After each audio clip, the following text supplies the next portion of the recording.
Anya menatap pantulan dirinya di cermin usang. Wajahnya yang oval, kulit sawo matang yang bersih, dan mata teduh yang seringkali menyembunyikan sejuta impian, adalah anugerah yang tak pernah ia sadari sepenuhnya. Di usianya yang ke-23, Anya hanyalah seorang staf administrasi di sebuah perusahaan kontraktor kecil.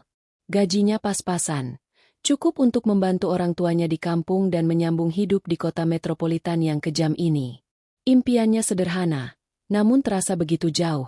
Memiliki rumah sendiri, bisa membelikan ibunya perhiasan, dan mungkin, suatu hari nanti, menemukan cinta yang akan mengangkat derajat hidupnya. Ia lelah dengan rutinitas yang monoton, dengan mimpi-mimpi yang terasa seperti fata morgana di gurun pasir. Suatu sore, takdir seolah mempermainkannya. Anya ditugaskan untuk mengantar berkas penting ke kantor pusat perusahaan klien terbesar mereka, sebuah konglomerat properti raksasa bernama Dirgantara Group.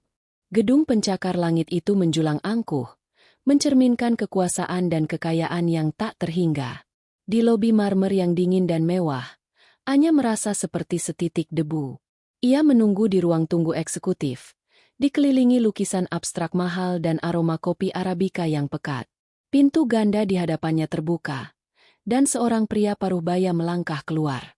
Sosoknya tinggi tegap, rambutnya disisir rapi dengan sedikit uban di pelipis, dan sorot matanya tajam namun memancarkan karisma yang luar biasa.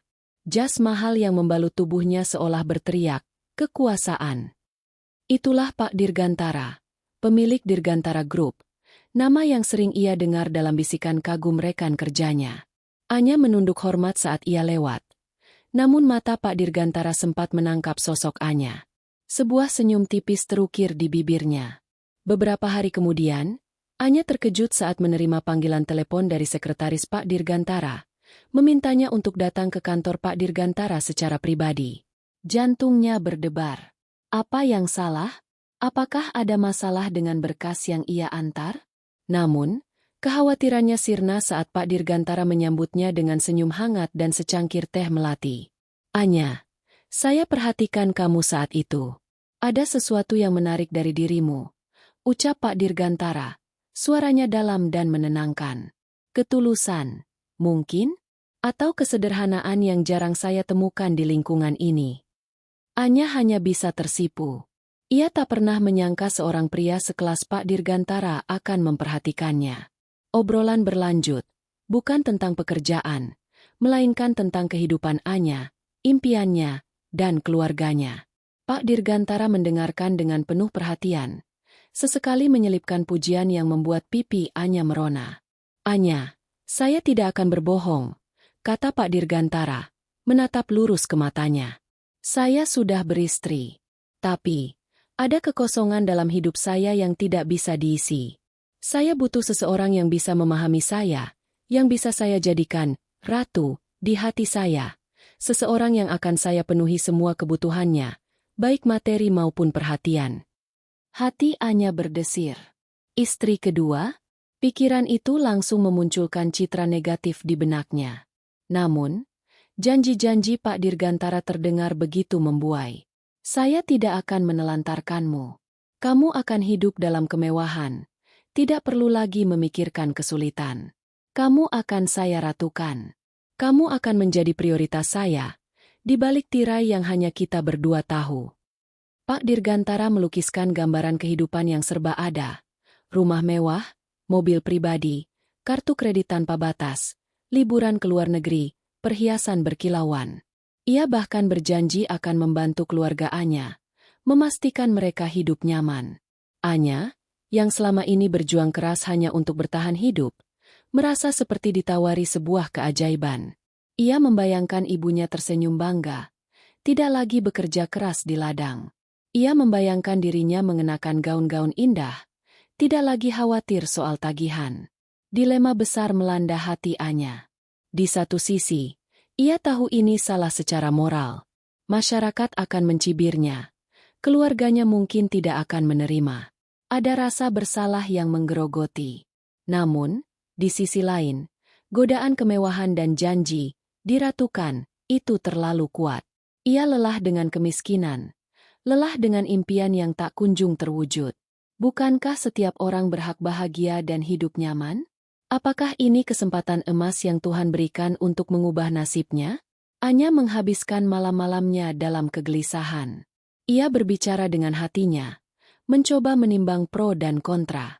Pak Dirgantara terus menghubunginya, mengirimkan pesan-pesan manis, dan sesekali mengirimkan hadiah kecil yang semakin menguatkan janji-janjinya.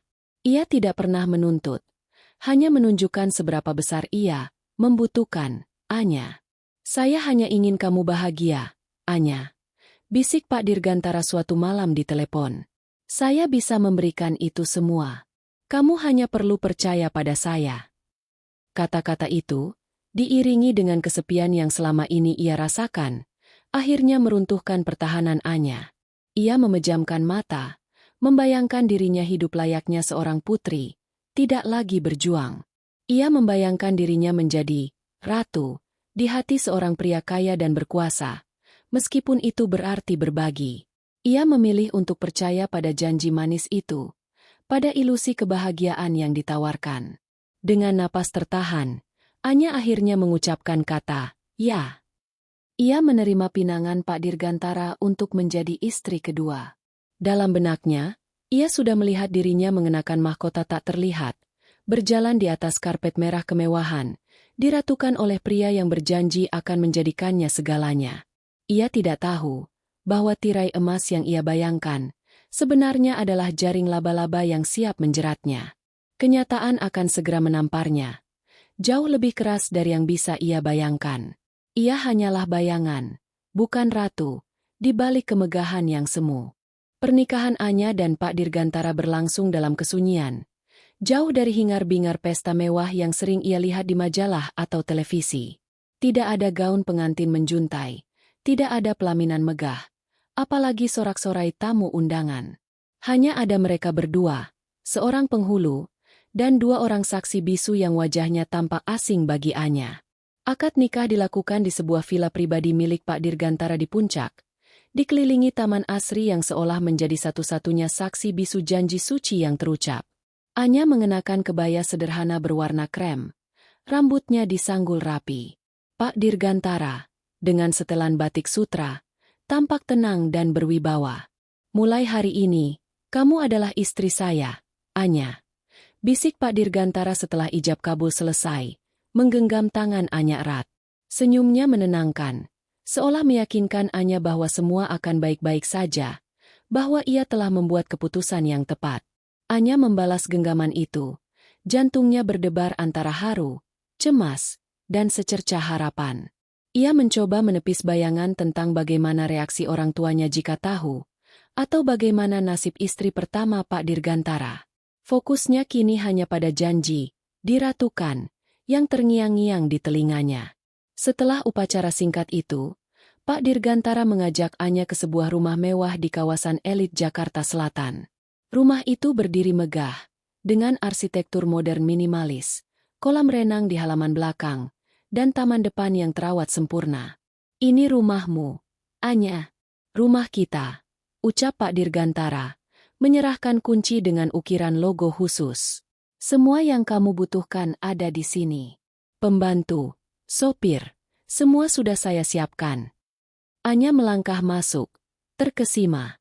Interiornya didominasi warna-warna netral yang elegan, furnitur impor, dan pernak-pernik seni yang mahal.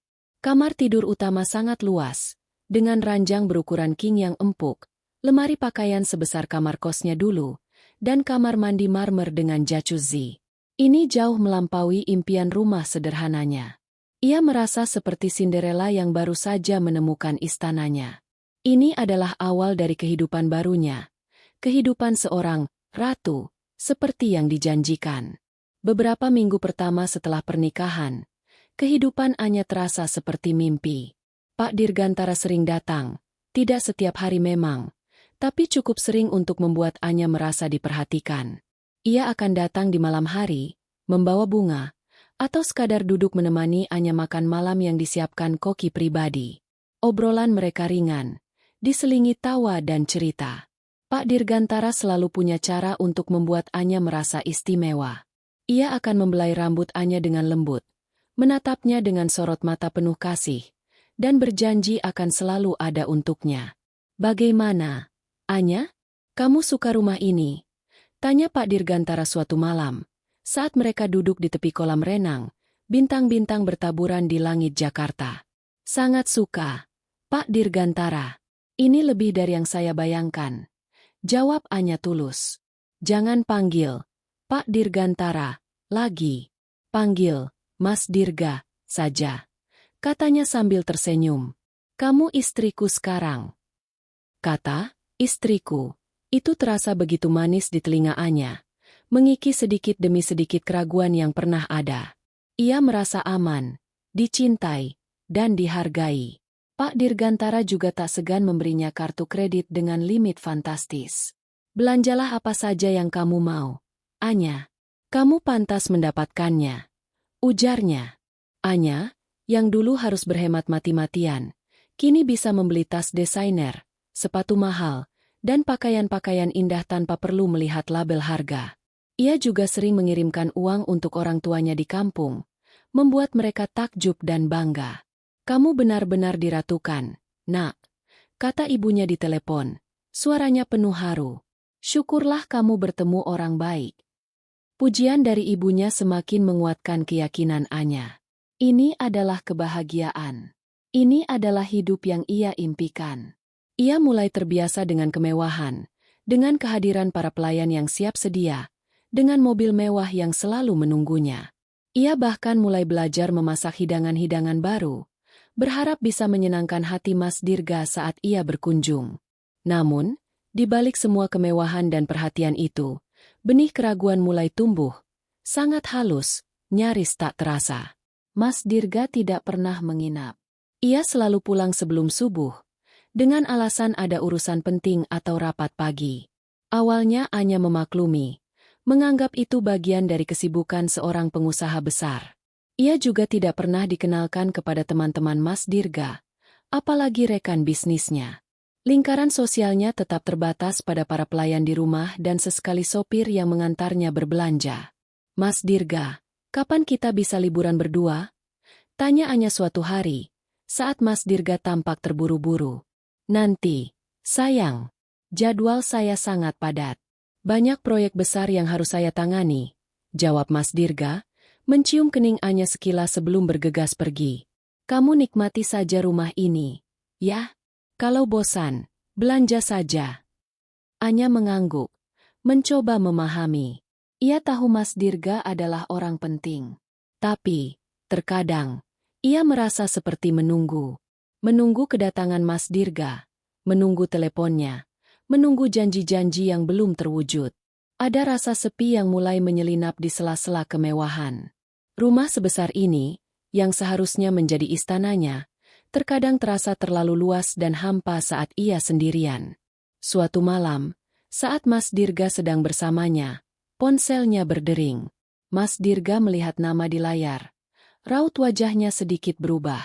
Ia bergegas ke balkon untuk menerima panggilan itu, berbicara dengan nada yang lebih serius dan formal dari biasanya. Anya tidak sengaja mendengar sepenggal kalimat. "Ya, Bu Ratna. Saya segera pulang."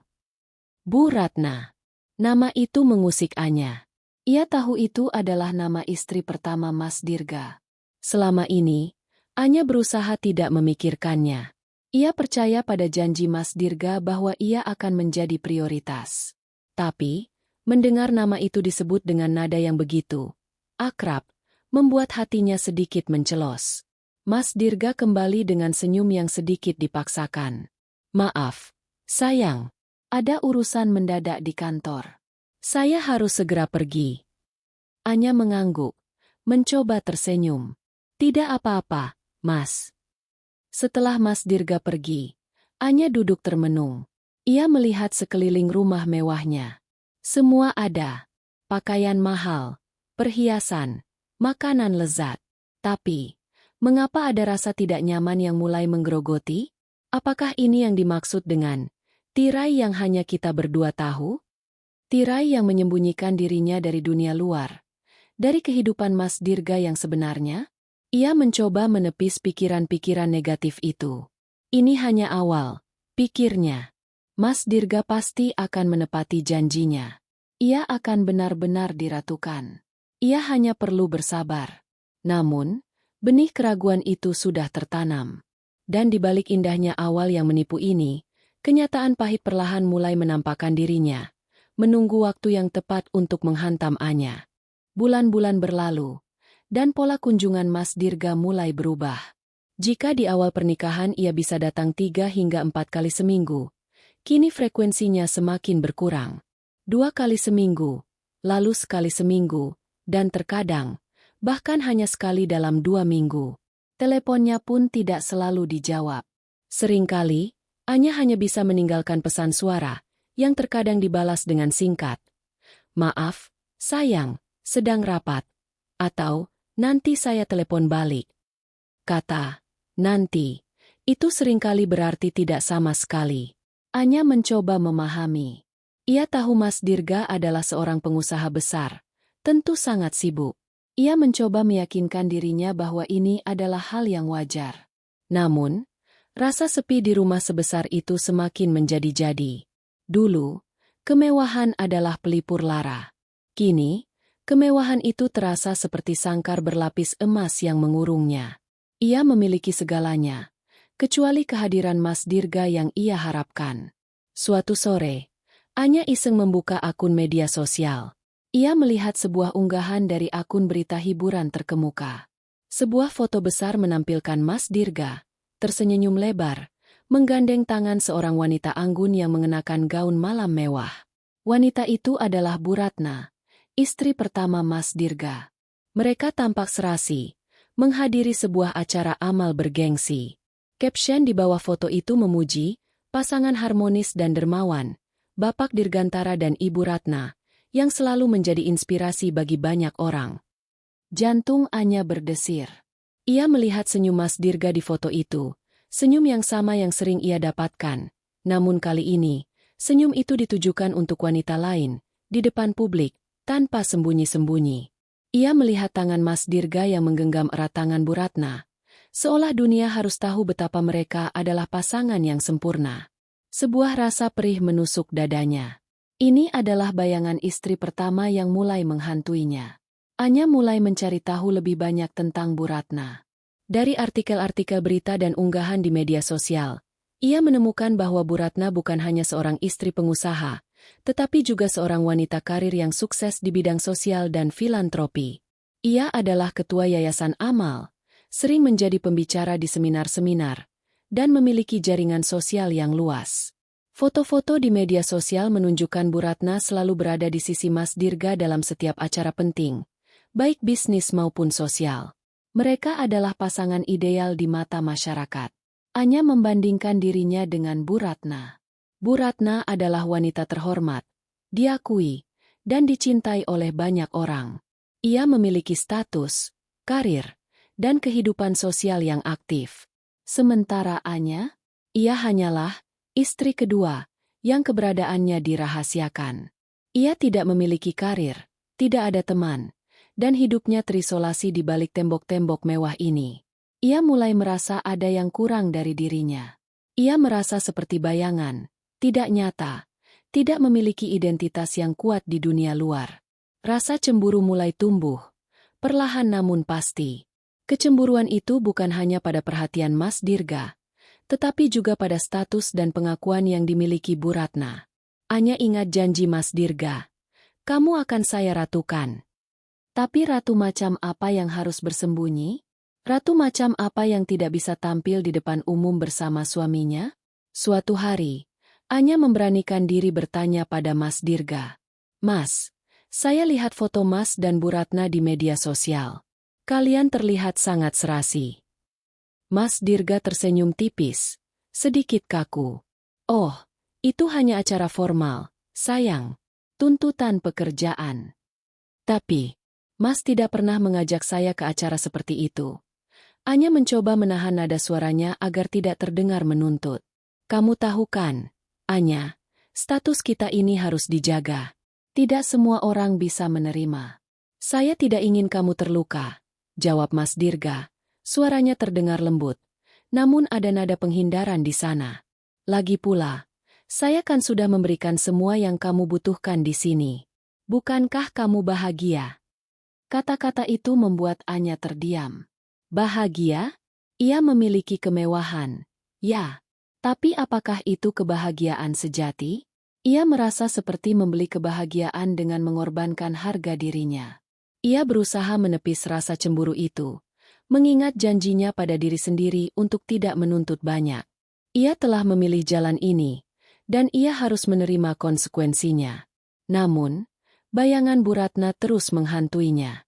Setiap kali Mas Dirga tidak datang, setiap kali teleponnya tidak dijawab, pikiran Anya langsung melayang pada Bu Ratna. Apakah Mas Dirga sedang bersamanya? Apakah mereka sedang tertawa bersama, menikmati makan malam, atau merencanakan liburan keluarga?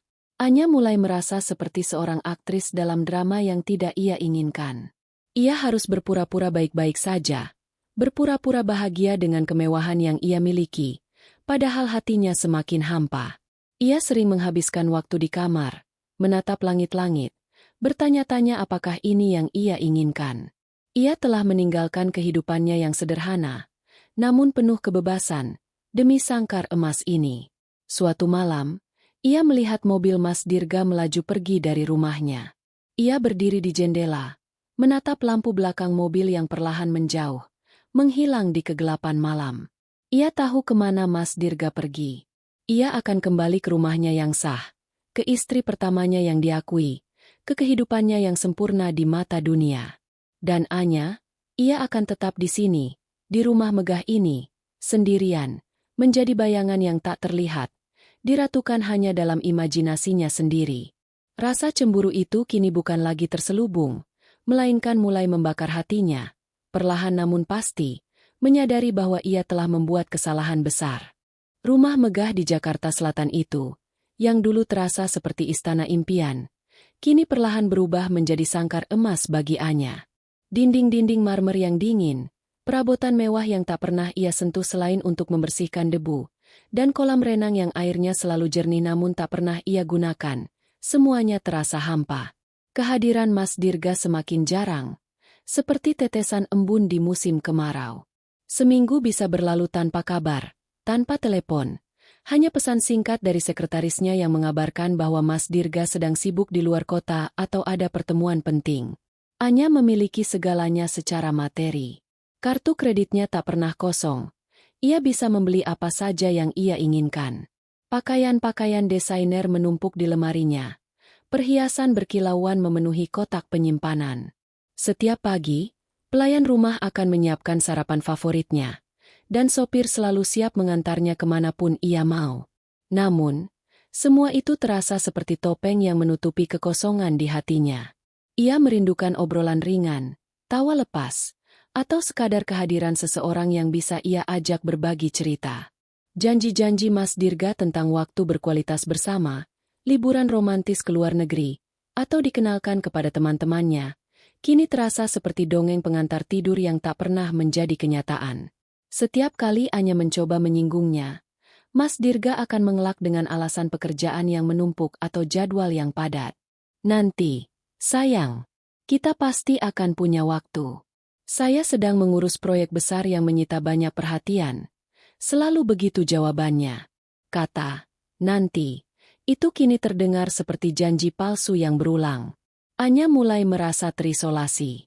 Ia tidak bisa bebas mengunjungi teman-teman lamanya karena statusnya yang dirahasiakan. Bagaimana ia akan menjelaskan kemewahan yang tiba-tiba ia miliki? Bagaimana ia akan menjelaskan ketidakhadiran sosok suami yang seharusnya mendampinginya? Ia takut akan pertanyaan-pertanyaan yang menusuk, takut akan tatapan curiga. Orang tuanya di kampung hanya tahu ia bekerja di kota dan hidupnya membaik, tanpa tahu detail yang sebenarnya. Ia tidak ingin membebani mereka dengan kebenaran yang pahit. Setiap pagi, setelah para pelayan sibuk dengan tugas masing-masing, Anya akan duduk sendirian di meja makan yang besar, hanya ditemani suara dentingan sendok dan garpu. Makanannya lezat, namun terasa hambar. Ia seringkali hanya memandangi piringnya, kehilangan nafsu makan. Siang hari, ia mencoba menghabiskan waktu dengan membaca buku-buku mahal yang ia beli, atau menonton film di bioskop pribadi di rumah. Namun, pikiran-pikiran tentang kesendiriannya terus menghantuinya. Ia merindukan masa-masa dulu, saat ia masih bekerja di kantor kecilnya. Meskipun gajinya pas-pasan, ia punya teman-teman yang bisa diajak berbagi tawa dan keluh kesah. Ia bisa makan di warung sederhana, tertawa lepas tanpa beban, dan pulang ke kosan kecilnya dengan perasaan lelah namun puas. Kini, ia memiliki segalanya, namun kehilangan hal yang paling penting, kebebasan dan koneksi manusia yang tulus. Kebutuhan emosional hanya semakin terabaikan. Ia merindukan sentuhan lembut, pelukan hangat, atau sekadar percakapan mendalam yang bisa mengisi kekosongan jiwanya. Mas Dirga, ketika datang, hanya sebentar. Perhatiannya terasa terburu-buru, seperti kewajiban yang harus ia penuhi. Ia akan datang, memberikan hadiah, berbicara sebentar, dan kemudian pergi, meninggalkan Anya kembali dalam kesendiriannya. "Kamu baik-baik saja, Anya?" tanya Beisumi, salah satu pelayan, suatu sore saat melihat Anya termenung di tepi kolam renang. Anya tersenyum tipis. "Saya baik-baik saja, Bei. Hanya sedang menikmati suasana." Beisumi mengangguk, namun tatapan matanya menunjukkan bahwa ia tahu ada sesuatu yang tidak beres. Para pelayan di rumah itu, meskipun ramah, tetap menjaga jarak. Mereka adalah pekerja, dan Anya adalah majikan mereka. Tidak ada kehangatan persahabatan yang bisa ia dapatkan dari mereka. Anya mencoba mencari hiburan. Ia sering pergi berbelanja ke mal-mal mewah, membeli barang-barang yang sebenarnya tidak ia butuhkan. Ia mencoba mengikuti kelas yoga atau melukis, berharap bisa bertemu orang baru dan mengisi waktunya. Namun, ia selalu merasa canggung, takut ada yang mengenali dirinya atau menanyakan tentang suaminya. Ia selalu merasa harus menyembunyikan identitas aslinya, menjadi sosok yang berbeda dari dirinya yang sebenarnya. Suatu malam, saat hujan deras mengguyur Jakarta, Anya duduk di ruang keluarga, menatap tetesan air yang membasahi jendela kaca besar. Ponselnya sepi. Tidak ada telepon dari Mas Dirga. Ia tahu Mas Dirga mungkin sedang bersama istri pertamanya, menikmati malam yang hangat bersama keluarga sahnya. Sebuah rasa sakit yang menusuk menjalar di dadanya. Ia merasa seperti boneka yang dipajang di lemari kaca, indah namun tak bernyawa. Ia teringat janji Mas Dirga, "Kamu akan saya ratukan." Ratu macam apa yang hidup dalam kesendirian yang menyiksa ini? Ratu macam apa yang hanya memiliki kemewahan materi tanpa kehangatan emosional? Ia mulai menyadari bahwa kemewahan yang ia kejar ini adalah ilusi. Ia telah menukar kebebasan dan kebahagiaan sejati dengan sangkar emas yang membuatnya terpenjara. Air mata mulai menetes di pipinya. Ia tidak bisa lagi menahannya. Rasa penyesalan mulai merayap, menusuk-nusuk hatinya. Ia telah membuat pilihan yang salah. Ia telah jatuh ke dalam perangkap janji manis yang kini terasa begitu pahit. Di tengah kemewahan yang berlimpah, Anya merasa dirinya semakin miskin. Miskin akan cinta, miskin akan perhatian, dan miskin akan kebahagiaan sejati. Kesepian ini adalah harga yang harus ia bayar, dan harganya terasa sangat mahal. Rutinitas Anya di dalam sangkar emasnya semakin terasa menyesakan. Setiap hari adalah pengulangan yang sama. Bangun, makan sendirian, mencoba mencari hiburan yang tak kunjung datang, menunggu telepon atau kunjungan Mas Dirga yang semakin langka, dan akhirnya, tidur dalam kesendirian. Rasa hampa itu kini telah berubah menjadi nyeri yang konstan di dadanya. Ia tidak lagi terbuai oleh kemewahan. Kilauan perhiasan terasa dingin, dan kelembutan sutra di tempat tidurnya terasa seperti kain kafan yang membungkus jiwanya yang mati rasa. Suatu sore, Anya memutuskan untuk pergi ke sebuah pusat perbelanjaan mewah di jantung kota. Bukan untuk berbelanja, melainkan hanya untuk melihat keramaian, merasakan sedikit kehidupan di luar tembok rumahnya yang sepi. Ia duduk di salah satu kafe, menyeruput kopi latenya, mengamati orang-orang yang berlalu lalang dengan tawa dan obrolan. Tiba-tiba, matanya menangkap sosok yang sangat ia kenali. Itu Mas Dirga. Ia tidak sendirian. Di sampingnya, berjalan anggun dengan gaun berwarna pastel yang elegan, adalah Bu Ratna. Mereka tampak sedang berbincang santai. Sesekali Mas Dirga akan tersenyum dan mengusap punggung tangan Bu Ratna dengan lembut. Di belakang mereka, berjalan dua orang remaja, seorang putra dan seorang putri, yang wajahnya sangat mirip dengan Mas Dirga. Mereka adalah anak-anak Mas Dirga dan Bu Ratna, keluarga sahnya. Dunia Anya seolah berhenti berputar. Kopi di tangannya terasa dingin, dan suara bising kafe lenyap. Ia hanya bisa menatap, terpaku, pada pemandangan di hadapannya. Mas Dirga yang ia kenal di rumah, yang seringkali terburu-buru dan tampak lelah, kini terlihat begitu santai dan bahagia di tengah keluarganya. Senyumnya begitu tulus. Tatapan matanya penuh kehangatan saat memandang Bu Ratna dan anak-anaknya. Itu adalah senyum dan tatapan yang tidak pernah sepenuhnya ia dapatkan, atau setidaknya, tidak pernah ia dapatkan dengan intensitas seperti itu. Mereka berhenti di sebuah butik perhiasan. Mas Dirga terlihat memilihkan sesuatu untuk Bu Ratna. Sesekali memakaikannya di leher atau pergelangan tangan Bu Ratna, dan Bu Ratna akan tertawa renyah. Pemandangan itu seperti pisau tajam yang mengiris hati Anya. Ia ingat semua janji Mas Dirga. Kamu akan saya ratukan. Kamu akan menjadi prioritas saya. Saya akan penuhi semua kebutuhanmu, baik materi maupun perhatian. Semua itu kini terasa seperti kebohongan besar yang menyakitkan. Ia melihat bagaimana Mas Dirga memperlakukan Bu Ratna di depan umum, dengan penuh kasih sayang dan kebanggaan. Tidak ada yang disembunyikan. Tidak ada tirai. Mereka adalah keluarga yang sempurna di mata dunia. Dan Anya? Ia hanyalah rahasia, bayangan yang tak terlihat, istri kedua yang tak pernah diakui keberadaannya. Anya segera bangkit, gemetar, dan bergegas keluar dari mal. Ia tidak ingin terlihat. Tidak ingin ada yang tahu bahwa ia adalah wanita yang diam-diam mencintai pria yang sedang berbahagia dengan keluarga sahnya. Sesampainya di rumah, ia mengunci diri di kamar. Air mata yang selama ini ia tahan, kini tumpah ruah. Ia menangis terseduh-seduh, merasakan sakit yang luar biasa di hatinya. Beberapa hari kemudian, Mas Dirga datang. Ia tampak seperti biasa, namun Anya tidak bisa lagi melihatnya dengan mata yang sama. Kebahagiaan semu yang dulu ia rasakan kini telah hancur. Ada apa, Anya? Kamu terlihat murung, tanya Mas Dirga, mencoba memeluknya. Anya menepis tangan Mas Dirga.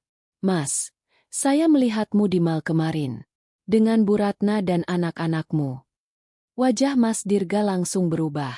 Senyumnya memudar, digantikan ekspresi terkejut, lalu sedikit kesal. Oh, itu hanya kebetulan, sayang. Saya sedang mengantar mereka. Mengantar? Atau menikmati waktu bersama keluarga? Suara Anya bergetar. Mas bilang saya akan diratukan. Tapi ratu macam apa yang harus bersembunyi? Ratu macam apa yang tidak pernah Mas ajak kemana-mana? Tidak pernah Mas kenalkan kepada siapapun? Mas Dirga menghela napas panjang. Ia duduk di sofa, mengusap wajahnya. Anya, dengarkan saya. Kamu tahu kan, situasi kita ini rumit. Saya tidak bisa begitu saja memperkenalkanmu. Ini akan merusak banyak hal, terutama bisnis saya dan reputasi keluarga. Jadi, saya ini apa, Mas? Beban? Rahasia yang harus disimpan rapat-rapat? Tanya Anya, air matanya kembali menetes. Bukan begitu, Anya. Kamu penting bagi saya, kata Mas Dirga. Namun suaranya terdengar datar, tanpa emosi yang berarti. Tapi ada prioritas. Istri pertama saya, Ratna, adalah ibu dari anak-anak saya, partner bisnis saya, dan dia memiliki posisi yang sangat kuat di masyarakat. Saya tidak bisa mengabaikannya. Kata-kata itu menghantam Anya seperti palu godam. Prioritas. Ia bukan prioritas. Ia hanyalah pelarian. Hiburan. Ia hanyalah sebuah rahasia yang disimpan rapat, jauh dari sorotan publik. Semua janji manis tentang ratu di hati, kini terdengar seperti lelucon pahit. Ia menyadari bahwa ia tidak pernah benar-benar diakui di mata publik, bahkan oleh keluarga besar Mas Dirga. Ia hanyalah bayangan, tidak lebih. Saya kira saya akan diratukan, bisik Anya. Suaranya nyaris tak terdengar. Saya kira saya akan menjadi yang utama. Tapi ternyata, saya hanya istri kedua, dalam arti yang paling menyakitkan. Mas Dirga mendekat, mencoba memegang tangannya. Anya, saya sudah memberikan semua yang kamu butuhkan. Rumah ini, mobil, uang. Bukankah itu bukti bahwa saya peduli padamu? Itu bukan peduli, Mas. Itu hanya kompensasi. Anya menarik tangannya. Saya tidak butuh uangmu jika itu berarti saya harus kehilangan harga diri saya, kehilangan kebebasan saya, dan hidup dalam kesendirian seperti ini. Hancurlah sudah semua harapan Anya. Ia telah menipu dirinya sendiri, membiarkan janji-janji palsu mengaburkan pandangannya. Ia telah mengorbankan segalanya demi ilusi kemewahan yang kini terasa begitu menjijikan. Ia hanyalah istri kedua, yang keberadaannya hanya diakui di balik tirai, tanpa status, tanpa pengakuan, dan tanpa cinta yang tulus. Kenyataan ini menamparnya begitu keras, meninggalkan luka yang menganga di hatinya. Ia bukan ratu. Ia hanyalah bayangan yang terbuang. Tamparan kenyataan di pusat perbelanjaan itu terasa lebih menyakitkan daripada tamparan fisik manapun. Hati Anya hancur berkeping-keping, dan serpihannya menusuk setiap kali ia mengingat senyum tulus Mas Dirga yang ditujukan pada Bu Ratna. Kemarahan dan kekecewaan membanjiri dirinya, berganti-ganti dengan rasa penyesalan yang mendalam. Bagaimana bisa ia sebodoh ini? Bagaimana bisa ia begitu mudah terbuai oleh janji-janji kosong dan kemewahan yang semu? Selama beberapa hari setelah insiden itu, Anya mengurung diri di kamar. Ia menolak makan, menolak berbicara dengan para pelayan, dan hanya ingin tenggelam dalam kesedihan. Air matanya sudah kering, digantikan oleh rasa mati rasa yang dingin. Ia merasa seperti boneka yang telah rusak, dibuang setelah tidak lagi berguna. Ketika Mas Dirga datang lagi, ia mencoba bersikap seperti biasa, namun sorot mata Anya sudah berubah. Tidak ada lagi kekaguman, tidak ada lagi senyuman manis. Hanya ada tatapan kosong dan dingin. Anya, kamu kenapa? Kamu sakit? Tanya Mas Dirga, mencoba menyentuh keningnya. Anya menepis tangan itu. Saya tidak sakit, Mas. Saya hanya lelah. Lelah kenapa? Kamu kan tidak melakukan apa-apa di sini, jawab Mas Dirga. Nada suaranya sedikit meninggi, menunjukkan ketidaksabaran. Kata-kata itu menyulut api di hati Anya. Tidak melakukan apa-apa? Mas pikir saya bahagia di sini? Mas pikir saya senang hidup seperti tahanan di sangkar emas ini? Saya tidak bisa kemana-mana, tidak punya teman, tidak punya siapa-siapa. Saya hanya menunggu Mas, menunggu janji-janji yang tidak pernah ditepati. Mas Dirga terdiam sejenak, terkejut dengan ledakan emosi Anya. Anya, jangan kekanak-kanakan. Saya sudah memberikan semua yang kamu inginkan. Kamu hidup nyaman, tidak perlu khawatir soal uang. Apalagi yang kamu mau? Saya mau harga diri saya kembali. Saya mau kebebasan saya. Saya mau Mas mengakui saya, bukan menyembunyikan saya seperti aib. Suara Anya meninggi, air mata kembali membasahi pipinya. Mas Dirga menghela napas panjang. Anya, kamu tahu betul situasi kita. Saya tidak bisa melakukan itu. Bisnis saya, reputasi saya, semuanya dipertaruhkan. Kamu harus mengerti. Ia mencoba merangkul Anya, namun Anya menolaknya. Dengar, saya akan memberikanmu lebih banyak uang. Kamu bisa belanja sepuasnya, pergi ke salon, atau apapun yang kamu mau. Tapi jangan menuntut hal yang tidak mungkin. Kata-kata Mas Dirga terasa seperti penghinaan. Uang. Selalu uang. Seolah-olah kebahagiaan bisa dibeli dengan lembaran rupiah. Anya merasa muak. Ia berbalik, membelakangi Mas Dirga. Saya tidak butuh uangmu, Mas. Saya butuh Mas. Tapi Mas tidak pernah ada.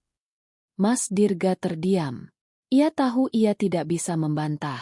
Setelah beberapa saat, ia bangkit. Baiklah, kalau begitu, saya ada rapat penting. Pikirkan baik-baik apa yang kamu inginkan. Jangan sampai kamu menyesal. Ia pergi, meninggalkan Anya sendirian lagi. Kali ini, bukan hanya kesepian yang menyelimuti, tetapi juga kemarahan yang membara. Anya merasa diremehkan, dianggap remeh. Ia bukan lagi gadis polos yang mudah terbuai janji manis. Pergolakan batinnya semakin kuat. Ia mulai mempertanyakan semua keputusannya. Anya mulai menunjukkan perubahan sikap. Ia tidak lagi berusaha menyenangkan Mas Dirga saat ia datang. Ia akan menjawab seadanya, menghindari kontak mata, dan seringkali memilih untuk tetap di kamarnya. Ia tidak lagi bersemangat berbelanja, dan bahkan makanan favoritnya terasa tidak menarik. Para pelayan mulai menyadari perubahan ini, namun mereka tidak berani bertanya. Suatu hari, saat Mas Dirga datang, ia melihat Anya duduk di tepi kolam renang, membaca sebuah buku. Ia mendekat, mencoba memulai percakapan ringan. "Buku apa yang kamu baca?" Anya mengangkat pandangan, tanpa senyum. "Buku tentang kemandirian wanita." Mas Dirga tertawa hambar. "Oh, itu bagus. Tapi kamu kan sudah mandiri di sini. Semua kebutuhanmu terpenuhi." "Kemandirian bukan hanya soal uang, Mas," jawab Anya dingin. "Tapi juga soal kebebasan, harga diri, dan kemampuan untuk berdiri di atas kaki sendiri." Mas Dirga mengerutkan kening. "Kamu mulai bicara yang aneh-aneh. Jangan terlalu banyak membaca buku seperti itu. Nanti pikiranmu jadi macam-macam." Anya tidak menjawab. Ia hanya kembali fokus pada bukunya. Sebuah pemberontakan kecil dalam diam. Ia tidak lagi peduli apakah Mas Dirga akan marah atau tidak. Ia mulai mencari kekuatan dari dalam dirinya sendiri. Ia mengingat kembali masa-masa sebelum bertemu Mas Dirga, saat ia harus bekerja keras, namun memiliki kebebasan untuk bermimpi dan berinteraksi dengan dunia luar. Ia mulai diam-diam mencari informasi di internet. Membaca kisah-kisah wanita yang berhasil bangkit dari keterpurukan, mencari tahu tentang peluang pekerjaan, atau bahkan sekadar cara untuk mengembangkan diri. Ia merasa seperti sedang merencanakan pelarian dari penjara, meskipun penjara itu berhiaskan emas. Suatu malam, ia menelepon sahabat lamanya, Rina. Rina adalah satu-satunya orang yang ia percaya di luar sana. "Rin, aku butuh bantuanmu," bisik Anya. Suaranya parau. Rina terkejut mendengar suara Anya yang berubah. "Anya? Kamu kenapa? Kamu di mana? Kenapa kamu menghilang?" Anya tidak bisa menahan tangisnya. Ia menceritakan sebagian kecil dari apa yang ia alami, tanpa menyebutkan detail tentang Mas Dirga. Ia hanya mengatakan bahwa ia merasa terjebak dan ingin memulai hidup baru. Rina, dengan kesetiaan seorang sahabat, mendengarkan dengan sabar. "Apapun itu, Anya, aku akan membantumu," kata Rina. "Kamu selalu bisa mengandalkanku. Kita akan cari jalan keluarnya bersama." Dukungan dari Rina, meskipun hanya melalui telepon, terasa seperti secercah cahaya di tengah kegelapan. Anya merasa tidak sendirian lagi. Tekadnya untuk keluar dari situasi ini semakin kuat. Ia tidak ingin lagi menjadi bayangan. Ia ingin kembali menjadi Anya yang utuh, yang bebas, yang memiliki harga diri. Pergolakan batinnya telah mencapai puncaknya, dan kini, ia siap untuk melakukan pemberontakan yang lebih besar, meskipun ia belum tahu bagaimana caranya. Konfrontasi dengan Mas Dirga tidak membawa perubahan apapun, kecuali memperjelas posisi Anya yang menyakitkan. Ia hanyalah sebuah aset, sebuah rahasia yang harus dijaga, dan kebahagiaannya diukur dari seberapa banyak uang yang bisa ia nikmati. Kata-kata Mas Dirga yang dingin, "Jangan menuntut hal yang tidak mungkin," terus terngiang, menusuk harga dirinya. Kemarahan dan kekecewaan Anya kini bercampur dengan rasa putus asa. Ia ingin pergi, ingin bebas, namun menyadari betapa ia telah terjerat dalam jaring-jaring ketergantungan yang Mas Dirga ciptakan. Setelah pertengkaran itu, Mas Dirga semakin jarang datang. Bahkan, ia mulai mengurangi frekuensi transfer uang ke rekening Anya. Bukan sampai kosong, tapi cukup untuk membuat Anya merasa cemas. Ia tidak lagi bisa berbelanja sesuka hati, dan beberapa kali, kartu kreditnya ditolak. Ketika Anya mencoba bertanya, Mas Dirga hanya menjawab singkat, "Saya sedang ada masalah keuangan. Kamu harus sedikit berhemat." Anya tahu itu bohong. Ia melihat berita di televisi, membaca majalah bisnis. Dirgantara Group baru saja meluncurkan proyek properti raksasa yang sukses besar. Kekayaan Mas Dirga justru semakin berlipat ganda. Ini bukan masalah keuangan. Ini adalah bentuk manipulasi.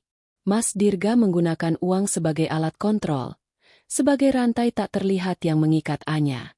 Kamu pikir kamu bisa pergi begitu saja, Anya? Mas Dirga pernah berkata suatu malam, dengan nada mengancam yang belum pernah Anya dengar sebelumnya. Kamu tidak punya apa-apa di luar sana. Kamu sudah meninggalkan pekerjaanmu, tidak punya tabungan. Siapa yang akan membantumu? Keluarga kecilmu di kampung itu juga hidup dari saya, kan? Kata-kata itu menghantam Anya telak. Ia memang tidak punya apa-apa. Ia telah melepaskan pekerjaannya yang sederhana demi janji kemewahan ini. Semua uang yang ia kirimkan ke orang tuanya berasal dari Mas Dirga. Ia telah menjadi sangat bergantung pada pria ini, bukan hanya secara finansial, tetapi juga secara emosional. Ia tidak memiliki teman dekat di kota ini selain Rina, yang juga tidak tahu seluruh kebenaran hidupnya. Anya merasa terjebak. Sangkar emas ini, yang dulu ia impikan, kini terasa seperti penjara yang sesungguhnya. Ia memiliki semua fasilitas, namun tidak memiliki kebebasan. Ia tidak bisa pergi begitu saja. Kemana ia akan pergi? Bagaimana ia akan hidup? Pikiran untuk kembali ke kehidupan lamanya, yang sederhana namun penuh kebebasan, terasa begitu jauh dan menakutkan. Ia mencoba mencari pekerjaan secara diam-diam. Dengan latar belakang pendidikan dan pengalamannya yang minim, ditambah dengan masa vakum yang cukup lama, mencari pekerjaan yang layak di kota besar ini terasa mustahil. Setiap kali ia melihat lowongan pekerjaan, rasa minder langsung menyerangnya. Ia sudah terbiasa dengan kehidupan yang serba dilayani. Bisakah ia kembali berjuang dari nol? Rasa takut itu semakin besar. Takut akan kemiskinan, takut akan cemoohan masyarakat, takut akan penyesalan yang lebih dalam. Mas Dirga tahu kelemahannya, dan ia memanfaatkannya dengan sempurna. Ia akan datang sesekali, memberikan sedikit perhatian, atau menjanjikan sesuatu yang kecil, hanya untuk memastikan Anya tetap berada dalam genggamannya. Saya tahu kamu sedang marah, Anya, tapi saya tidak akan pernah meninggalkanmu, kata Mas Dirga suatu kali, mencoba merangkulnya. Kamu adalah bagian dari hidup saya. Kamu hanya perlu bersabar. Anya hanya bisa mengangguk pasrah. Ia tahu itu hanya kata-kata manis belaka. Namun ia tidak punya pilihan lain. Ia merasa tidak berdaya. Ia telah menjual kebebasannya demi kemewahan. Dan kini ia harus membayar harganya. Malam-malam Anya diisi dengan kesedihan dan keputusasaan. Ia seringkali menangis dalam diam, menyesali setiap keputusan yang ia buat. Ia melihat pantulan dirinya di cermin. Wajahnya yang dulu ceria kini terlihat kuyu dan penuh beban. Ia merasa seperti kehilangan dirinya sendiri, kehilangan identitasnya. Ia bukan lagi Anya yang dulu, gadis sederhana dengan impian besar. Ia kini adalah wanita yang terpenjara, hidup dalam bayang-bayang kebohongan. Ia mencoba menghubungi Rina lagi, namun kali ini, ia tidak berani menceritakan seluruh kebenaran. Ia hanya mengatakan bahwa ia sedang dalam masalah besar dan butuh waktu untuk menenangkan diri. Rina, yang merasakan ada yang tidak beres, mencoba membujuk Anya untuk menceritakan semuanya. Namun Anya terlalu takut. Aku tidak bisa, Rin. Ini terlalu rumit. Bisik Anya. Aku hanya butuh waktu. Anya tahu ia tidak bisa terus-menerus hidup seperti ini. Ia tidak ingin menjadi wanita yang hanya bergantung pada belas kasihan seorang pria. Ia tidak ingin hidup dalam kebohongan selamanya. Ia harus mencari jalan keluar, meskipun ia tidak tahu bagaimana caranya. Ia mulai diam-diam mengumpulkan informasi tentang apapun yang bisa membantunya. Ia membaca buku-buku tentang pemberdayaan perempuan, mencari tahu tentang program pelatihan keterampilan, bahkan mencari informasi tentang tempat penampungan bagi wanita yang membutuhkan bantuan. Ia merasa seperti seorang tawanan yang sedang merencanakan pelarian besar, meskipun ia tidak tahu kapan ia akan memiliki keberanian untuk melakukannya. Setiap kali Mas Dirga datang, Anya akan mengamati perilakunya. Ia melihat bagaimana Mas Dirga selalu memegang kendali, Bagaimana ia selalu memastikan Anya tidak memiliki celah untuk melarikan diri. Ia melihat bagaimana Mas Dirga menganggapnya sebagai properti, bukan sebagai manusia yang memiliki perasaan. Rasa jijik pada dirinya sendiri mulai muncul. Ia membenci dirinya yang lemah, yang tidak berdaya. Ia membenci dirinya yang telah membiarkan dirinya terjerat dalam situasi ini. Namun, di balik rasa jijik itu, ada secercah api yang mulai menyala. Api tekad untuk bangkit, untuk membebaskan diri dari jaring-jaring ketergantungan ini. Ia mungkin tidak tahu kapan atau bagaimana, tetapi ia berjanji pada dirinya sendiri, ia akan menemukan jalan keluar. Ia tidak akan lagi menjadi boneka Mas Dirga. Ia akan menjadi ratu sejati dalam hidupnya sendiri. Bahkan jika itu berarti ia harus kehilangan semua kemewahan yang ia miliki. Keterjebakan dalam jaring-jaring emas Mas Dirga terasa semakin menyesakan. Setiap hari adalah perjuangan batin antara rasa putus asa dan keinginan untuk bebas. Namun, di tengah kegelapan itu, percakapan singkat dengan Rina, sahabat lamanya, menyalakan secercah harapan. Rina, yang tidak tahu seluruh kebenaran, tetap menawarkan dukungan tanpa syarat, dan itu adalah jangkar yang Anya butuhkan. Suatu sore, saat Anya sedang duduk termenung di taman belakang, mengamati pantulan wajahnya yang kuyu di permukaan kolam renang, ponselnya berdering. Itu Rina. Anya, kamu benar-benar tidak mau cerita? Aku khawatir. Suara Rina terdengar cemas. Aku tahu kamu bukan tipe yang suka mengeluh, tapi ada yang aneh denganmu. Anya menarik napas dalam-dalam. Ia tahu ia tidak bisa terus menyembunyikan semuanya dari Rina. Tapi ia juga takut akan reaksi Rina jika tahu ia adalah istri kedua. Rin, aku terjebak. Aku membuat kesalahan besar. Perlahan, dengan suara bergetar, Anya mulai menceritakan sebagian kecil dari kisah pahitnya. Ia tidak menyebutkan nama Mas Dirga secara langsung, hanya menggambarkan situasinya sebagai seorang wanita yang terikat pada janji-janji palsu dan kini merasa terisolasi dalam kemewahan yang tidak ia inginkan. Rina mendengarkan dengan sabar, tanpa menghakimi. Anya, aku tidak tahu detailnya, tapi aku tahu kamu kuat, kata Rina setelah Anya selesai berbicara. Kamu selalu punya cara untuk bangkit. Ingat dulu saat kita kuliah. Kamu bekerja paruh waktu sambil tetap berprestasi? Kamu bisa melakukan ini. Kata-kata Rina, meskipun sederhana, terasa seperti air dingin yang menyiram bara api di hati Anya. Ia teringat kembali dirinya yang dulu, Anya yang gigih, Anya yang tidak mudah menyerah. Ia telah melupakan sosok itu, terbuai oleh janji-janji manis dan kemudahan yang ditawarkan. Tapi aku tidak tahu harus mulai dari mana. Rin, aku tidak punya apa-apa. Bisik Anya. Kamu punya aku. Jawab Rina tegas. Dan kamu punya dirimu sendiri. Kamu punya otak. Kamu punya semangat. Kita bisa mulai dari hal kecil. Apa yang paling kamu inginkan sekarang? Anya berpikir. Ia ingin bebas. Ia ingin mandiri. Ia ingin kembali memiliki harga dirinya. Aku ingin bisa bekerja lagi, Rin. Aku ingin punya penghasilan sendiri. Bagus. Itu awal yang baik. Seru Rina. Aku akan membantumu mencari informasi.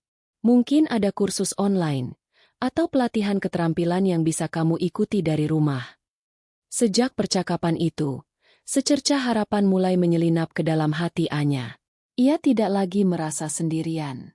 Rina mulai mengiriminya tautan ke berbagai platform kursus online gratis atau berbayar murah, mulai dari kursus desain grafis, penulisan konten, hingga pengembangan web. Anya, yang dulu hanya menghabiskan waktu dengan melamun, kini mulai mengisi harinya dengan belajar. Ia memilih untuk mempelajari desain grafis. Ia selalu memiliki ketertarikan pada seni visual, dan keterampilan ini bisa dilakukan dari mana saja, tanpa perlu berinteraksi langsung dengan banyak orang. Setiap hari, ia akan menghabiskan berjam-jam di depan laptop, menonton tutorial, mencoba berbagai aplikasi desain, dan membuat proyek-proyek kecil. Awalnya sulit, ia sering merasa frustrasi, namun tekadnya untuk mandiri lebih besar dari rasa putus asa. Mas Dirga, yang sesekali datang, tidak terlalu memperhatikan perubahan Anya. Ia menganggap Anya hanya sedang mencari hobi baru untuk mengisi waktu luangnya. Anya pun berhati-hati, tidak menunjukkan bahwa ia sedang merencanakan sesuatu yang besar. Ia akan menyimpan pekerjaannya di folder tersembunyi, dan hanya belajar saat Mas Dirga tidak ada. Selain belajar, Anya juga mulai merencanakan langkah-langkah kecil untuk kemandiriannya. Ia mulai menyisihkan sedikit uang yang Mas Dirga berikan, menyimpannya di rekening terpisah yang tidak diketahui Mas Dirga. Jumlahnya memang tidak banyak, tapi itu adalah simbol kebebasannya, tabungan darurat untuk masa depannya. Ia juga mulai mencari tahu tentang harga sewa apartemen sederhana, biaya hidup di kota, dan segala sesuatu yang ia perlukan jika ia memutuskan untuk pergi. Suatu hari, saat Anya sedang asyik belajar, Bei Sumi masuk ke kamarnya membawa teh. "Non Anya, kok rajin sekali belajar? Mau jadi apa?" tanyanya sambil tersenyum. Anya tersenyum tipis. "Hanya ingin mengisi waktu, Bei, biar tidak bosan." Bei Sumi mengangguk. "Bagus itu, Non. Wanita memang harus pintar, biar tidak mudah diremehkan orang." Kata-kata Bei Sumi, meskipun sederhana, terasa seperti dukungan tak terduga yang menguatkan hati Anya. Ia tahu Bei Sumi, dan mungkin para pelayan lainnya, menyadari situasi Anya, meskipun mereka tidak pernah mengatakannya secara langsung. Anya juga mulai memikirkan kembali nilai-nilai yang dulu ia pegang sebelum terbuai kemewahan. Ia teringat nasihat ibunya tentang kejujuran, kerja keras, dan harga diri. Ia menyadari bahwa selama ini, ia telah mengkhianati nilai-nilai itu demi sebuah ilusi. Ia ingin kembali menjadi Anya yang dibanggakan orang tuanya, bukan Anya yang hidup dalam kebohongan. Setiap malam, sebelum tidur, Anya akan memvisualisasikan dirinya hidup bebas, bekerja keras, dan bahagia dengan caranya sendiri. Ia membayangkan dirinya tidak lagi terikat pada Mas Dirgantara, tidak lagi hidup dalam bayang-bayang istri pertama. Tekadnya semakin membaja. Ia tahu jalan di depannya akan sulit, penuh rintangan. Tapi ia tidak lagi takut. Ia memiliki secercah harapan yang kini telah tumbuh menjadi api yang membakar semangatnya. Ia akan bangkit. Ia akan membebaskan diri. Ia akan menjadi ratu sejati dalam hidupnya sendiri, bukan karena kemewahan, melainkan karena kekuatan dan keberaniannya. Api semangat yang menyala dalam diri Anya kini telah menjadi kobaran yang tak bisa dipadamkan. Setiap hari yang ia habiskan di rumah mewah itu, belajar desain grafis dan menyisihkan uang, adalah langkah kecil menuju kebebasan. Dukungan Rina menjadi pilar utama yang menguatkannya, memberinya keberanian untuk menghadapi kenyataan pahit dan mengambil alih kendali hidupnya. Ia tidak ingin lagi menjadi korban, ia ingin menjadi pemenang. Puncak konflik tak terhindarkan. Anya tahu ia tidak bisa terus hidup dalam kebohongan ini. Ia harus pergi. Namun, ia juga tahu bahwa Mas Dirga tidak akan melepaskannya begitu saja. Pria itu terlalu terbiasa memegang kendali, terlalu terbiasa dengan kepemilikan. Suatu sore, Mas Dirga datang. Ia tampak lebih lelah dari biasanya, namun tetap dengan aura dominan yang selalu ia miliki. Anya memutuskan, inilah saatnya. Ia telah mempersiapkan dirinya, baik mental maupun emosional. "Mas, kita perlu bicara serius," kata Anya. Suaranya tenang namun tegas. Tidak ada lagi nada memohon atau merengek. Mas Dirga mengangkat alis, sedikit terkejut dengan perubahan sikap Anya. "Ada apa, Anya? Kamu terlihat berbeda." "Saya ingin mengakhiri ini semua, Mas," ucap Anya, menatap lurus ke mata Mas Dirga. "Saya ingin pergi." Seketika, ekspresi Mas Dirga berubah. Senyumnya lenyap, digantikan raut wajah dingin dan keras. "Pergi? Kamu bicara apa? Kamu mau pergi kemana? Kamu tidak punya apa-apa di luar sana. Anya, kamu lupa siapa yang memberikanmu semua ini?" "Saya tidak lupa, Mas. Dan justru itu masalahnya," jawab Anya, berusaha menahan getaran suaranya. "Saya tidak ingin lagi hidup dalam ketergantungan. Saya tidak ingin lagi menjadi rahasia yang Mas sembunyikan. Saya ingin punya hidup saya sendiri, dengan harga diri saya sendiri." Mas Dirga tertawa hambar. "Harga diri? Apa kamu pikir kamu bisa hidup dengan harga diri itu di jalanan? Kamu sudah terbiasa hidup enak. Anya, kamu tidak akan sanggup hidup susah lagi. Saya sanggup, Mas. Saya pernah hidup susah sebelumnya, dan saya bisa melakukannya lagi, kata Anya, tekadnya semakin membaja. Saya sudah belajar banyak hal. Saya bisa bekerja. Wajah Mas Dirga mengeras. Jangan bodoh. Anya, kamu pikir semudah itu? Kamu akan menyesal. Saya bisa memastikan kamu tidak akan mendapatkan pekerjaan dimanapun jika kamu berani melawan saya. Kamu tahu seberapa besar pengaruh saya.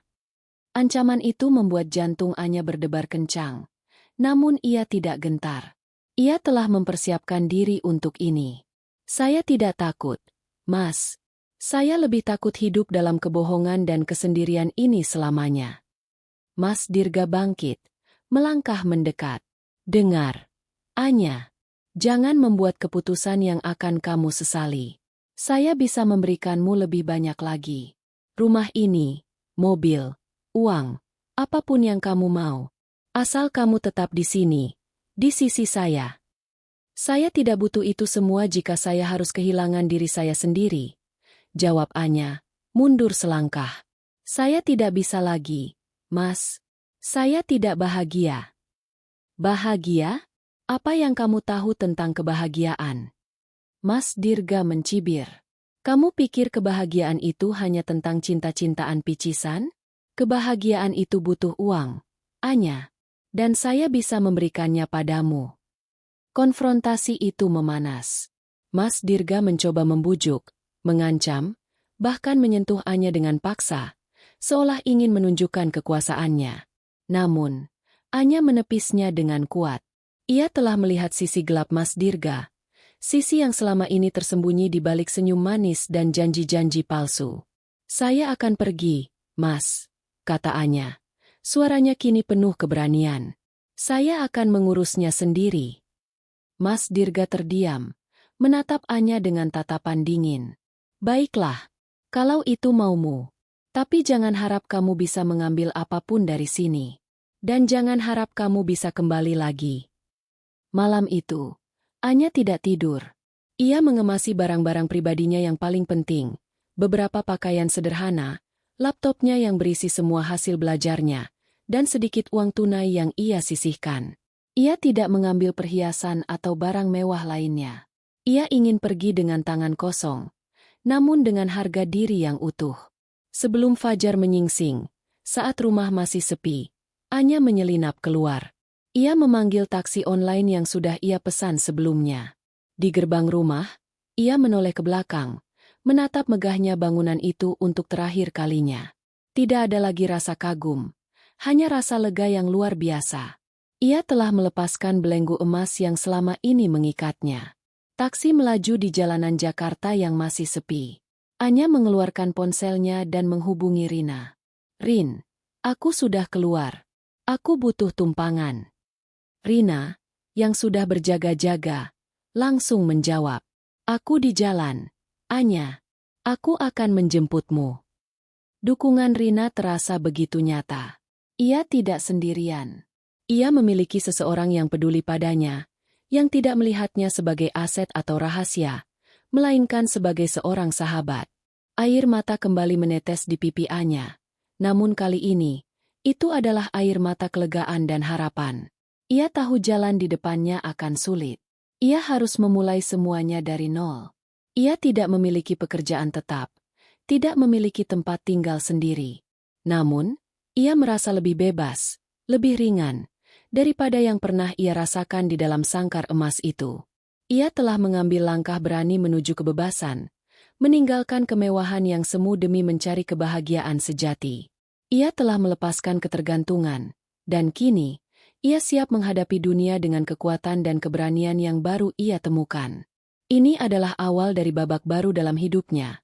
Babak di mana ia akan menjadi ratu sejati dalam takdirnya sendiri. Udara pagi Jakarta yang segar, meskipun masih bercampur polusi, terasa seperti embusan kebebasan bagi Anya. Ia duduk di bangku taman kecil di depan apartemen sewaan Rina, menyeruput kopi instan hangat. Tidak ada lagi pelayan yang menyiapkan sarapan mewah.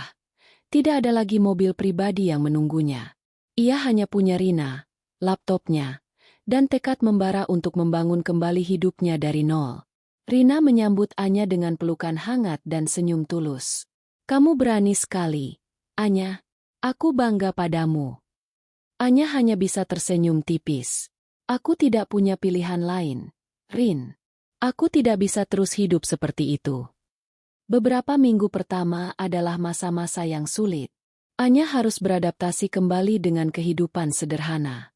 Ia tidur di sofa ruang tamu Rina, makan seadanya, dan naik transportasi umum untuk mengurus berbagai keperluannya.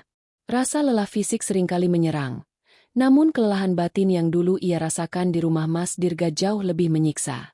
Kini, setiap lelahnya terasa bermakna. Dengan bantuan Rina, Anya mulai mencari pekerjaan. Ia mengirimkan lamaran ke berbagai perusahaan, menawarkan jasa desain grafis yang ia pelajari secara otodidak. Banyak penolakan, banyak pintu tertutup. Pengalaman kerjanya yang terhenti dan latar belakangnya yang kini tanpa koneksi, menjadi tantangan besar. Namun, Anya tidak menyerah. Ia teringat kembali masa-masa kuliahnya, saat ia harus bekerja keras untuk mencapai impiannya. Suatu hari, keberuntungan berpihak padanya. Sebuah agensi desain kecil, yang tertarik dengan portofolio sederhana namun orisinal milik Anya, memberinya kesempatan. Gajinya tidak besar, jauh dari kemewahan yang dulu ia nikmati, namun itu adalah langkah awal yang sangat berarti. Anya bekerja dengan semangat, menunjukkan dedikasi dan kreativitas yang luar biasa. Ia belajar banyak hal baru, berinteraksi dengan rekan kerja, dan merasakan kembali kebahagiaan dari sebuah pencapaian. Setiap malam, setelah pulang kerja, Anya akan duduk di meja kecil di sudut kamar Rina, melanjutkan proyek-proyek desainnya, atau belajar hal baru. Ia tidak lagi peduli dengan jam kerja. Ia ingin membuktikan pada dirinya sendiri, dan pada dunia, bahwa ia bisa berdiri di atas kaki sendiri. Mas Dirga? Setelah kepergian Anya, ia sempat mencoba menghubunginya melalui pesan singkat, mengancam akan mempersulit hidup Anya. Namun, Anya tidak pernah membalas. Ia telah memblokir semua kontaknya. Ancaman-ancaman itu terasa hambar, tidak lagi memiliki kekuatan untuk menakutinya. Ia telah membebaskan dirinya dari cengkeraman pria itu.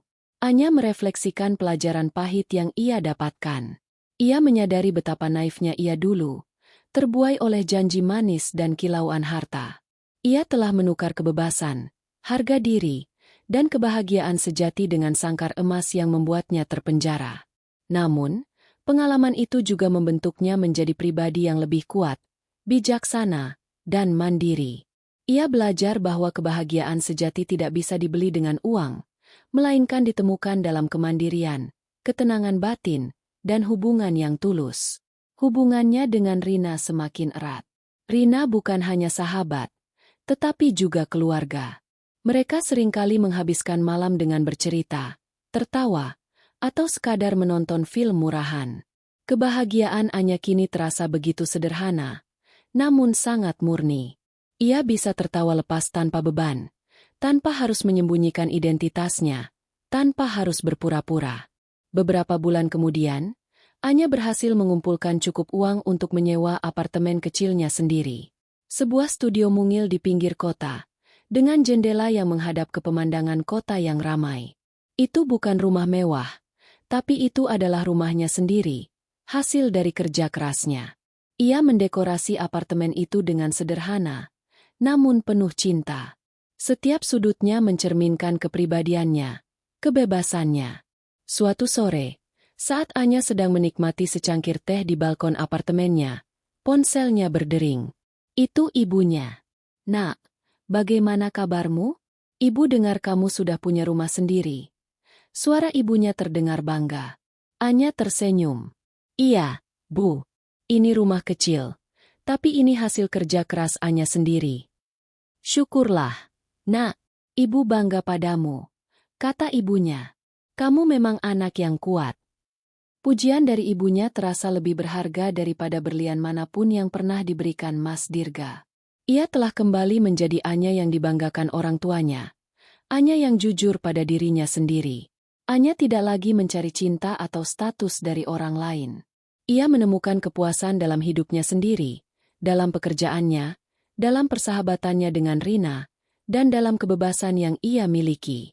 Ia seringkali menghabiskan waktu di taman kota, mengamati anak-anak bermain, atau sekadar menikmati matahari terbenam. Ia merasa damai. Ia mungkin tidak menjadi ratu di mata dunia, tidak mengenakan mahkota berlian, atau tinggal di istana megah. Namun, ia adalah ratu sejati dalam hidupnya sendiri. Ia telah menaklukkan ketakutannya, membebaskan dirinya dari belenggu, dan menemukan kebahagiaan yang sesungguhnya. Ia adalah penguasa atas takdirnya sendiri, dan itu adalah mahkota terindah yang pernah ia kenakan. Kisah Anya adalah bukti bahwa terkadang, untuk menjadi ratu, seseorang harus terlebih dahulu melepaskan diri dari ilusi kemewahan dan menemukan kekuatan di dalam dirinya sendiri.